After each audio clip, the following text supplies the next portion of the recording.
नमस्कार दोस्तों, मेरा नाम है विमल सिंह। बालाजी स्टडी अड्डा में आप सभी का स्वागत है।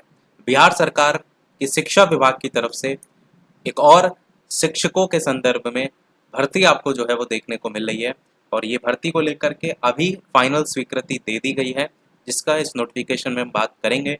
साथ ही इस नोटिफिकेशन के अलावा क्या कुछ अर्हता होगी उसकी भी बात इस वीडियो में करेंगे। तो ये लेटर लिखा गया है महालेखाकार लेखा और अखबारी बिहार पटना सेवा में वित्त विभाग द्वारा, और विषय आपका यहाँ पर क्या है कि राज्य के 6421 नव स्थापित और उत्क्रमित जो उच्च माध्यमिक विद्यालय हैं, तो ये जो आपको वैकेंसी देखने को मिलेगी वो उच्च माध्यमिक विद्यालयों में देखने को मिलेगी और एक नियत वेतन पर रखा जाएगा। प्रति विद्यालय एक विद्यालय सहायक की यहाँ भर्ती की जाएगी, यानी हर विद्यालय में एक सहायक विद्यालय सहायक होगा। और कुल मिलाकर के जो 6421 विद्यालय सहायक हैं उनको लेकर के पद सृजित करने की स्वीकृति के संदर्भ में लेटर लिखा गया है। आदेश में यहाँ देखेंगे तो स्वीकृत कर भी दिया गया है, जिसमें तो पहले यहाँ पत्रांक संख्या को लेकर के क्या सेवा शर्तें हैं उसकी पत्रांक संख्या की बात की गई है। तीसरे पॉइंट में बताया ये गया है कि ये जो 6421 माध्यमिक विद्यालय विहीन पंचायत है उसमें उच्च माध्यमिक विद्यालय की स्थापना की गई है। उक्त विद्यालय हेतु 4421 प्रधानाध्यापक का पद सृजित किया गया है। इन विद्यालयों के प्रशासनिक और गैर शैक्षणिक कार्यों के निष्पादन के लिए यह आवश्यक है कि प्रत्येक विद्यालय में एक विद्यालय सहायक का पद सृजित करते हुए नियत वेतन पर नियोजन जो है वो किया जाए, ताकि विद्यालयों के गैर शैक्षणिक कार्यों को समान रूप से संचालित किया जा सके। अब यहाँ पर यह भी बताया गया है कि प्रति विद्यालय एक विद्यालय सहायक होगा। टोटल जो यहाँ पर 6421 विद्यालय सहायक रखे जाएंगे उनके लिए जो सैलरी डिसाइड की गई है वो 16,500 रुपये जो है वो नियत मानदेय पर ये है आपकी वैकेंसी, जिसमें 500 रुपये जो है उसके वार्षिक वेतन पर जो है वो सृजित जो है वो किया जा रहा है। सृजित पदों पर आवश्यकता अनुसार नियोजन विभाग द्वारा पत्रांक संख्या के अनुरूप जो भी मानदंड है उनको भी जो है पालन किया जाएगा। जिला शिक्षा पदाधिकारी के द्वारा विद्यालय सहायक के पदों को विद्यालयवार चिन्हित करते हुए, मतलब प्रत्येक विद्यालय की जो पूरी लिस्ट है उसकी बात की गई है, समेकित रूप से पद सृजन की सूचना संबंधित नियोजन इकाई को उपलब्ध कराएंगे। उक्त नियत वेतन पर 6421 सृजित जो पद है उन पर नियोजित नियुक्त होने वाले विद्यालय सहायक का भुगतान संगत शीर्षों से किया जाएगा। प्रशासनिक पदवर्ग समिति की दिनांक 24/7/2024 की जो बैठक थी उसमें सहमति इसको लेकर के प्राप्त है। उक्त पद सृजन पर राज्य मंत्रिपरिषद की दिनांक 10/9/2024 की बैठक में मत संख्या 44 के रूप में सहमति भी प्राप्त है। नीचे साइन वगैरह भी देख पाएंगे। इसके बाद यहाँ पर दी गई है लिस्ट जिलेवार। जैसे पटना जो जिला है वहाँ पर जो नव स्थापित और उत्क्रमित उच्च माध्यमिक विद्यालय हैं उनकी संख्या 210 यहाँ पर दी गई है। तो ये पूरी सूचना जो जितनी भी आप यहाँ पर देख रहे हैं ये सभी विद्यालयों की संख्या है और प्रत्येक विद्यालय में एक की बात की गई है सहायक को लेकर के, यानी उतने ही आपके ये पद भी हो जाएंगे। तो इतने ही टोटल पदों पर आपकी वैकेंसी भी निकलेंगी। समझ गए कहने का मतलब? तो नालंदा, भोजपुर, बक्सर, सारे जितने जिले हैं 38 के 38 बिहार में आपके, उन सभी की लिस्ट देख पाएंगे और टोटल 6421 यहाँ पर विद्यालय कह लीजिए और साथ में ये भी कह लीजिए कि इतने पदों पर आपकी वैकेंसी आपको देखने को मिलेगी। बाकी जिलेवार आप देख सकते हैं कि किस जिले में ज़्यादा वैकेंसी है, कहाँ पर कम है, कहाँ पर बहुत कम है, इस तरीके से। अब हम बात करते हैं सेवा शर्तों को लेकर के। तो ये है इसकी सेवा शर्तें। राजकीय माध्यमिक, उच्च माध्यमिक विद्यालय और प्रोजेक्ट कन्या माध्यमिक विद्यालय, माध्यमिक विद्यालय, जितने भी आप यहाँ पर विभाग देख रहे हैं, बिहार सरकार ने यही नोटिफिकेशन को लेकर के बात किया कि जो यहाँ पर नियमावली में सभी अर्हता हैं वही आपकी वहाँ पर भी मान्य होंगी। जिसमें अगर आप यहाँ पर जाएंगे तो यहाँ पर आपको पॉइंट 5 में हम सीधे आपको लेकर के चलते हैं, जो कि किसको लेकर के है? विद्यालय सहायक और विद्यालय परिचारी के पद पर नियोजन की प्रक्रिया और अर्हता को लेकर के। ये जो विद्यालय सहायक लिखा है ना, यही आप यहाँ पर भी देख पाएंगे। जो नव स्थापित ऊपर नोटिफिकेशन में दिखा देते हैं, यहाँ पर देखेंगे तो यहाँ पर जो पद है वो किसका है? प्रति विद्यालय एक विद्यालय सहायक। तो ये इसी को लेकर के अर्हता है। अब अर्हता में क्या है? सबसे पहला पॉइंट कि पहला पॉइंट ये कह रहा है कि विद्यालय सहायक के पद जो होते हैं वो सीधी भर्ती से भरे जाएंगे।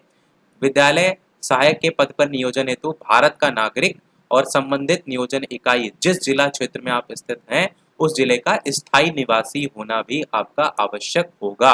इसके लिए संबंधित अनुमंडल पदाधिकारी के स्तर से निर्गत आपको आवासीय प्रमाण पत्र भी जो है वो अनिवार्य रूप से प्रस्तुत करना होगा। ये चीज यहाँ पर इन्होंने क्लियर कर दी है।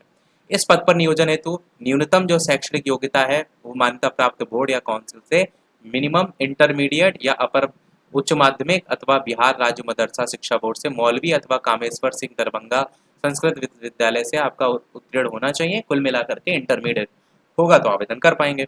मान्यता प्राप्त संस्थान से कंप्यूटर संचालन में न्यूनतम 6 माह का डिप्लोमा की भी अर्हता यहाँ पर जो है वो मांगी गई है। इस पद पर नियोजन के लिए मिनिमम एज 18 साल है और कोटिवार भी अधिकतम उम्र वही होगी जो यहाँ पर जो है वो बताया गया है, जो राज्य सरकार द्वारा समय समय पर निर्धारित की जाएगी। मतलब जो अगर एज रिलैक्सेशन मिलता है वो तो उसके अकॉर्डिंग मिलेगा। अभ्यर्थी द्वारा नियोजन के लिए ऑनलाइन आवेदन संबंधित नियोजन इकाई में समर्पित किया जाएगा। नियोजन पैनल के आधार पर किया जाएगा। पैनल का निर्माण मेधा अंक में अवरोही के अनुसार, अवरोही क्रम के अनुसार होगा। इंटरमीडिएट की परीक्षा में कुल जो पूर्णांक होंगे उसके सापेक्ष प्राप्त कुल प्राप्तांक का प्रतिशत संबंधी अभ्यर्थी का मेधा अंक होगा। यानी इंटरमीडिएट के नंबर ही आपके मेरिट के रूप में काम आएंगे। आगे बताया भी गया कि मेधा अंक समान होने पर जिसकी जो जन्म तिथि है वो पहले होगी उन्हें पैनल में ऊपर रखा जाएगा। समान अंक और समान जन्म तिथि भी अगर है तो अंग्रेजी के अल्फाबेट के अकॉर्डिंग आपको वरीयता दी जाएगी। उसमें भी अगर आप समानता होंगे तो फिर लॉटरी के माध्यम से निर्धारण किया जाएगा। पैनल की अनुमानियता 1 साल के लिए होगी। पैनल और रोस्टर बिंदु को ध्यान में रखकर उपलब्धवार कोटिवार रिक्त पदों के 5 गुना तक अभ्यर्थियों को इसमें सम्मिलित करते हुए ये आपका औपबंधिक चयन सूची जो है वो बनाई जाएगी। साथ ही औपबंधिक चयन सूची के अभ्यर्थियों का टंकण भी होगा। कंप्यूटर सक्षमता जांच करते हुए फिर उसे फाइनल रूप दिया जाएगा, क्योंकि ऊपर बताया गया है कि आपको कंप्यूटर को लेकर के भी अलग से जो है वो डिप्लोमा 6 माह का मांगा गया है, बिंदु नंबर घ में। आगे बात करें तो यहाँ पर राज्य सरकार सामान्य प्रशासन विभागी द्वारा सीधी भर्ती अनुकंपा पर नियुक्ति सहित के लिए आरक्षण संबंधित किए गए प्रावधान विद्यालय सहायक के पद पर नियोजन हेतु लागू होंगे और नियोजन जो है उसकी प्रक्रिया से संबंधित अन्य निर्देश निर्देश जो है वो शिक्षा विभाग बिहार द्वारा निर्गत जो है वो किए जाएंगे। साथ ही इसमें विद्यालय परिचारी के लिए भी बताया गया जो लगभग समान है। अब थोड़ा सा बात करते हैं सेवा शर्तों को लेकर के। तो विद्यालय सहायक को लेकर के अगर सेवा शर्तों की बात करेंगे तो विद्यालय परिचारी 60 वर्ष की उम्र के लिए नियोजित होंगे। विद्यालय सहायक और विद्यालय परिचारी के लिए परिवीक्षा अवधि 1 वर्ष एवं 6 माह का होगा। तो जो कॉन्ट्रैक्ट बेसिस है ना, तो ये आपका जो समय अवधि की बात की गई 1 वर्ष और 6 माह का, वो विद्यालय सहायक के लिए 1 साल का है और परिचारी के लिए 6 माह का। तो आपको परिचारी से लेना देना नहीं है, हमको केवल विद्यालय सहायक पर फोकस करना है, क्योंकि जो ये वैकेंसी को लेकर के नोटिफिकेशन दिखाया ये विद्यालय सहायक की ही है। तो यहाँ पर जो आपका कॉन्ट्रैक्ट पीरियड होगा वो 1 साल का होगा। वेतन उस नोटिफिकेशन में भी बात की गई थी कि 16,500 रुपए जो है आपका होगा। साथ ही ये भी क्लियर इसमें किया गया है संतोषजनक सेवा के आधार पर विद्यालय सहायक को 500 रुपए दिए जाएंगे और ये वार्षिक वेतन वृद्धि की बात की गई है, मतलब वार्षिक रूप से बढ़ाया जाएगा। अब आप कहेंगे कॉन्ट्रैक्ट बेसिस की, तो यहाँ पर 1 साल की बात कर रही है। तो ऐसा होता है जब कार्य संतुष्ट होता है तो उसमें आपकी जो अवधि होती है उसको बढ़ा भी दिया जाता है, मतलब एक टाइम पीरियड दे दिया जाता है। जैसे अगर आप कस्तूरबा गांधी बालिका विद्यालय में देखेंगे तो वहाँ पर 11 माह और समथिंग दिनों के हिसाब से होता है, परंतु उसमें लिखा रहता है कि अगर आपका कार्य संतुष्टिजनक होगा तो आपकी अवधि को बढ़ा दिया जाएगा। आकस्मिक अवकाश और विशेष अवकाश सहित अन्य प्रकार के अवकाश संबंधित विद्यालयों में जिला परिषद और नगर निकाय संस्थान अंतर्गत कार्य शिक्षकों को अवकाश के समान वैसे दिए जाएंगे। और स्थानांतरण अनुशासनिक कार्रवाई वगैरह तो दंड वगैरह है ही, लघु दंड वगैरह इससे आपको कोई खास मतलब है नहीं। तो यही था बस ओवरऑल नोटिफिकेशन में। कोई प्रश्न हो आपका कमेंट में पूछ लीजिएगा, मैंने उम्मीद है सारी चीज़ें आपको बता दी। वीडियो लाइक शेयर सब्सक्राइब अवश्य कीजिएगा। और ये मेरिट बेस्ड है, यानी परीक्षा वगैरह आपको कोई देखने को नहीं मिलेगी।